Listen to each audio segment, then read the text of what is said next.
ল commission সৃষ্টির পরে 22টা লয়ের recommendation করেছেন মনে হয়, 8টা ল তার থেকে নেওয়া হয়েছে। আমার বিনিময়ে 165 কোটি টাকা খরচ হয়েছে, মোর দ্যান দ্যাট।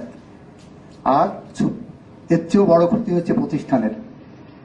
সুপ্রিম কোর্টের একজন বিচারপতি উনি চিন্তা করেন আমার রিটায়ারমেন্টের পরে ওই জায়গাটা আমার জন্য কিভাবে নেওয়া যায়। ইফ আই এম নট শিশির মনির আমার মাথা ঝাঁকাচ্ছে। কোন চিফ জাস্টিসের কেয়ারটেকার গভর্নমেন্ট হওয়ার দরকার নাই। আপনি প্রধান বিচারপতিকে কেয়ারটেকার গভর্নমেন্টের প্রধান করতে চাবেন, উনি রিটায়ারমেন্টের পরে হিসাব কষা শুরু করবে। আমরা এই জায়গাগুলো রিথিঙ্ক করি।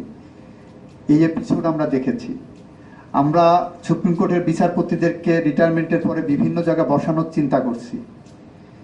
ওনাদেরকে জুডিশিয়াল ফাংশনটা আরো বেশি মোর ইফেক্টিভলি এন্ড ইন্ডিপেন্ডেন্টলি করার জন্য আমরা পেভমেন্ট তৈরি করে দিয়েছি, রাস্তা তৈরি করি। সেটাই আমাদের জন্য মনে হয় ভালো হবে। এর থেকে বেশি আমার কিছু বলার আপাতত নাই। ভোগান্তি ভুলে চলে আসুন রিগালে। ওয়ারেন্টি সহ স্টাইলিশ কালেকশন নিয়ে রেডি রিগাল ফার্নিচার। অনুসন্ধান চ্যাপ্টারটা বাদ রেখে সরাসরি তদন্তে দিয়েছি, কারণ অনুসন্ধান করে একটা প্রাইমারি স্যাটিসফ্যাকশন নিয়ে আবার তদন্ত করে আরেকটা প্রাইমারি স্যাটিসফ্যাকশন নেবেন, ততদিনে মানবাধিকার লঙ্ঘনের শিকার যিনি হন তার কমিশনের পিছনে দৌড়াতে দৌড়াতে পায়ের তলা ক্ষয় হয়ে যাবে। ওইটা আমরা একটা স্টেপ আমরা করেছি, স্কিপ করেছি। থার্ড হলো আমরা একটা ফোরাম রেখেছি যে কমিশনের ভিতর থেকে ধরেন 5 জনের কমিশনার, একজনকে দায়িত্ব দেওয়া হবে তুমি ইনভেস্টিগেশনটা কগনাইজেন্সটা নিবা এবং ইনভেস্টিগেশনটা দেখভাল করবা। ফলে একটা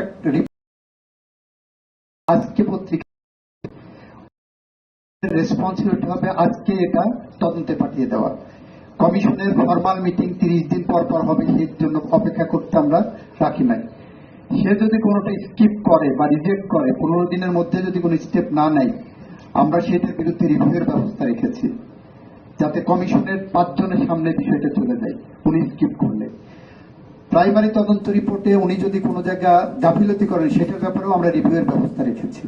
তো আমরা সব জায়গাগুলো এভিনিউটা আরো বড় করেছি, এক্সপ্যান্ড করেছি। আপনাদের যদি মনে হয় যে আরো বেশি কোনো জায়গায় এক্সপ্যান্ড করা প্রয়োজন, আমরা চেষ্টা করব আপনাদের এই সাজেশনগুলোকে ওয়েলকাম করা।